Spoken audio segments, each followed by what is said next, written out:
Well, a big problem that unites teachers everywhere is that problem of trying to get boys excited about reading. I know biologically, they just develop a little later than girls. They come into school and they're not quite ready to be readers yet. Another thing is they don't get to read texts that they enjoy. And a lot of boys want to read things like nonfiction. They want information.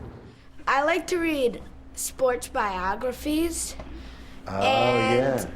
And I like to read fantasy. Oh, that's a great point. Sometimes I want to read like a funny book, and sometimes I want to read like a novel.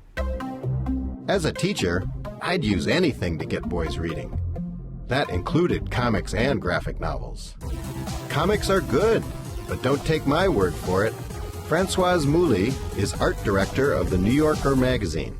It's important to understand that your child might be reading a comic book, but your child is reading, and that will lead her into loving books and reading.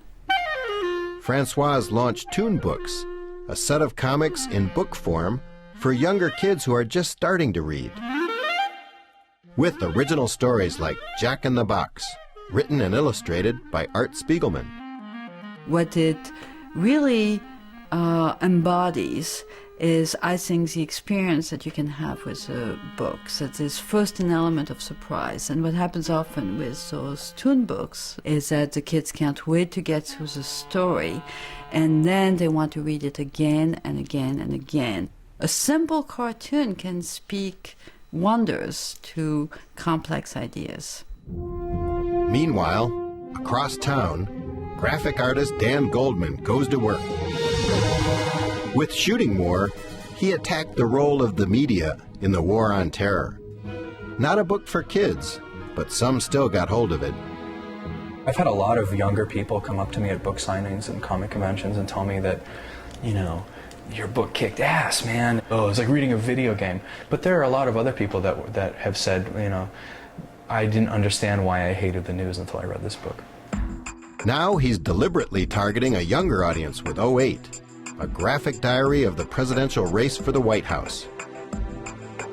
It was an opportunity for me to get to draw a lot of kind of Frankenstein, John McCain's, and desperate-looking Hillary Clinton's, and squeaky clean and ridiculously handsome Barack Obama's. Comics are really well suited to this kind of thing because the text can say one thing and the pictures can make you feel something very different, and then the two together all of a sudden is a very complex mixture. I've got a sequence here. In one of the early debates, we have all of the Democratic candidates, and the lines that would separate the figures I've taken away so that it's just a blob of soot with all the word balloons coming out of each figure's mouth are saying the exact same talking points in a different order. And to me, in one panel, that really summed up what was so unimpressive about most of the Democratic candidates. I hope that this would be the sort of thing that could be taught in schools. The statistics are such that the readers of superhero comics read 5 to 6 times more books than the average American. You know, another good example is the New Yorker readers. They will all tell you that they read the cartoons first in the New Yorker. But that doesn't mean that they don't also read the articles.